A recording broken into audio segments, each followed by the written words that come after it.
bermain itu tidak harus dengan alat main loh. Karena ketika kita membicarakan tentang bermain, kadang kita berpikir ya, alat main apa ya yang harus aku gunakan? Itu apakah dengan Lego atau dengan puzzle atau dengan alat apapun itu, alat main apapun itu. Sebenarnya tidak harus seperti itu.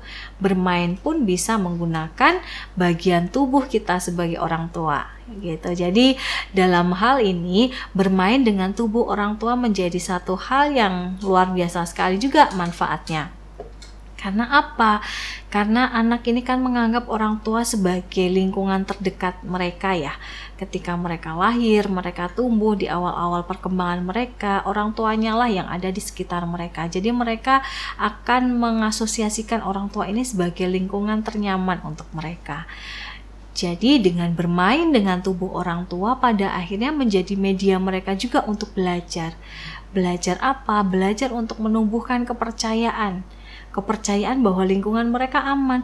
Kok bisa? Nah, contohnya misalnya sesimpel bermain ayun-ayun ya. Kalau dulu saya ingat sekali ketika kecil saya suka di ayun-ayun di kaki orang tua saya gitu ya. Sambil mereka duduk, saya naik ke atas kedua kaki mereka sambil di ayun-ayun. Ternyata dari hal seperti itu pun bisa memberikan stimulasi dan juga pembelajaran untuk anak gitu ya, bahwa ketika mereka melakukan permainan dengan tubuh orang tua, mereka akan menumbuhkan nih bahwa mereka trust atau percaya dengan orang tua mereka, bahwa ketika aku naik ke atas kaki mereka, aku akan aman ya, aku tidak akan jatuh karena mereka memegangiku gitu. Jadi dari proses bermain dengan tubuh orang tua, pada akhirnya juga anak belajar untuk menumbuhkan trust mereka pada lingkungannya.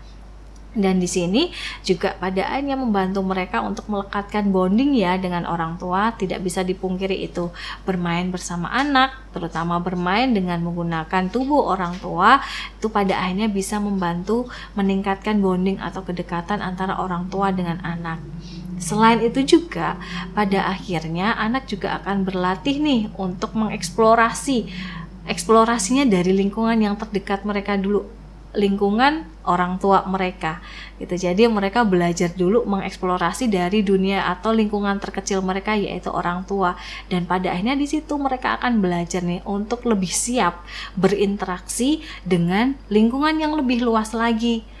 Mereka lebih percaya diri lagi untuk bisa meningkatkan nih interaksi mereka dengan lingkungan yang lebih luas lagi, entah itu dengan lingkungan pertemanan mereka, di lingkungan rumah, atau mungkin dengan lingkungan di sekolah mereka gitu ya. Jadi mereka akan lebih percaya diri untuk membangun interaksi dengan lingkungan yang lebih luas lagi. Selain itu, bermain dengan orang tua, dengan tubuh orang tua juga pada akhirnya membantu meningkatkan gitu ya, membantu anak untuk memiliki self esteem yang tinggi atau memiliki keberhargaan diri yang tinggi gitu ya. Bagaimana mereka yakin mereka akan mampu untuk menghadapi lingkungan yang lebih luas lagi gitu. Jadi bermain ini tidak hanya yang menggunakan alat main, tapi juga dengan tubuh orang tua sendiri pun juga memberikan banyak sekali manfaat untuk anak.